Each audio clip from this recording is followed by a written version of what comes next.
سلام برای تمام دوستای عزیز و گرامی. آرزو دارم که جور حتما باشین به هر جایی که هستین و یک روز خوب و خوش داشته باشین. رقمی که اطلاع دارین من میلزه از شهر زیبای دوشنبه تاجیکستان همراه شما عزیزا به تماس هستم و اولتر از همه من میخوایم که یک تشکر از قلب خود و از تمام شما عزیزا بکنم، کسایی که در این چند روز به خاطر اولا و خبرهای کنسرت ما در دوشنبه بسیار زیاد تشویق کردین، بسیار زیاد محبت نشان دادین، کامنت های زیبا بر من ماندین در زیرای پستم و بسیار زیاد استقبال کردین. ما واقعا ممنون و سپاسگزار همه ایتان هستم و بسیار یک انرژی مثبت از تمام نظریات و کامنت های شما عزیزا گرفتم. در پالی از ما امروز امرای 3 خبر برای شما اینجا آمدیم که خبر اولم برای عزیزایی است که در کنسرت 19 مارچ میخواستن که اشتراک بکنن و خبر بر از اونا ای است که کنسرت 19 مارچ ما سولد اوت است. تمام تیکت ها خلاص شده و تیکت برای تاریخ 19 نمانده. من براتون گفته بودم که زودتر بخرین. خب یکی از دلایل از امی که همیشه ما تاکید میکنیم که زودتر بخرین امی است که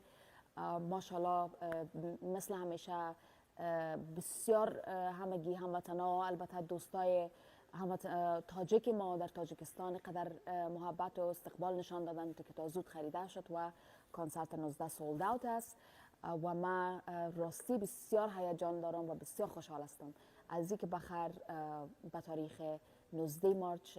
تمام دوستا را در کنسرت انشالله پر از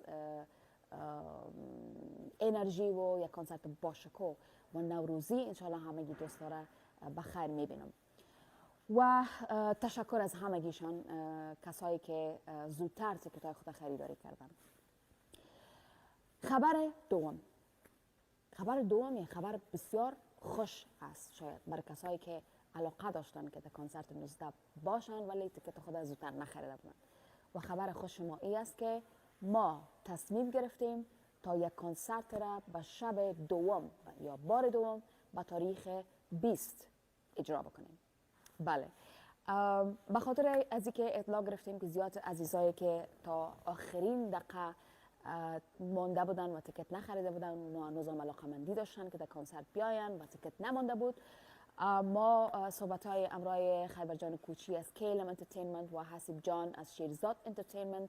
و تمام تیم داشتیم و بالاخره به این تصمیم رسیدیم که یک کنسرت دوم یا شب دوم هم برای هموطنا، برای عزیزای تاجیک ما بگیریم تا اونا هم بتونن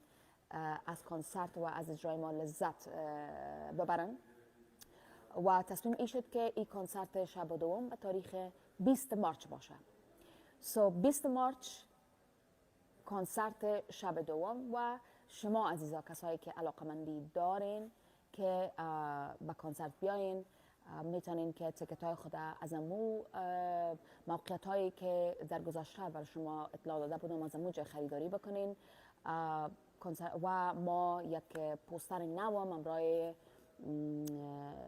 امی انفورمیشن و معلومات در بالای امی ویدیو بخیر میگذاریم که شما میتونین معلومات خود از اونجا به دست بیارین و نمبرای تلفن همه چیز تا بتونین که حداقل در کنسرت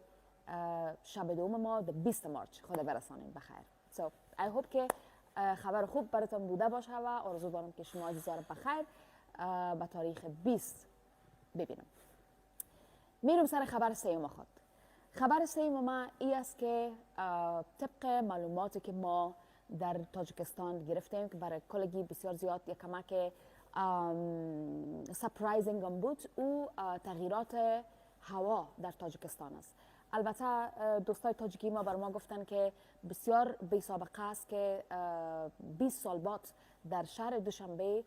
تقریبا هر روز باران است و این هیچ وقت 20 سال تو یک چیز نبوده و امروز اگرچه هوا بسیار زیبا شد دفعتاً هفته و از بسیار هوای مقبول منتها به تاریخ 19 مارچ در ویدر فورکاست بر ما نشان میداد که امکانات باران است و از این خاطر ما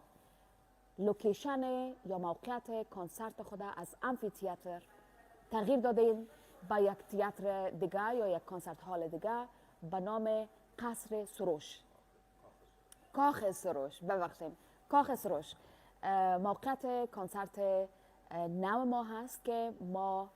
به دلیل از اینکه میترسیدیم که خدای نخواسته امور رقمی که نشان میده اگر باران شوه در روز کنسرت و چون جایی را که ما گرفته بودیم امفی‌تئاتر یک جایی است که سقفش باز است و اگر در جریان کنسرت خدا نخواسته یک باران میشد باز گدوانی میخیست و نمیفهمد کجا باز پت میشدیم از این خاطر ما موقعیت کنسرت تغییر دادیم با یک حال یا ونیو بسیار بسیار زیبا و شیک و مقبول به نام کاخ سروش که دیشب ما خودم با بند موسیقی خود همگی ما در اونجا تا 4 صبح رفتیم و ریهرسال داشتیم و پرکتیس کردیم و واقعا بسیار یک جای زیبا و شیک و مقبول بود که ما بسیار خوشم آمد، بسیار اما تا کوزی و بسیار فامیلی و آدم بسیار خود نزدیک احساس میکنه امرای آدینس خود که برای ما بهترین یک چیز است که من خوش شدم که امرای آدینس خود نزدیک باشم. خبر سوم اینمی بود. متوجه باشین ما موقعیت ها را که تکت تاریخ 19 را میتونین او خود از 20 میتونین خریداری کنین و همچنان موقعیت نو که کاخ سروش است تمام معلومات در بالای ویدیو حسیب جان بر شما میگذاره و شما انشالله که آدرس نو از اینجا به دست بیارین و تاریخ 19 و 20 هر دوش انشالله با کاخ سروش بسیار زیاد هیجان دارم، خوشحال هستم. انشالله که تمام شما عزیزا را در شب کنسرت ببینم و یک شب پر از خوشی و انرژی و محبت و سعادت داشته باشم. See you guys.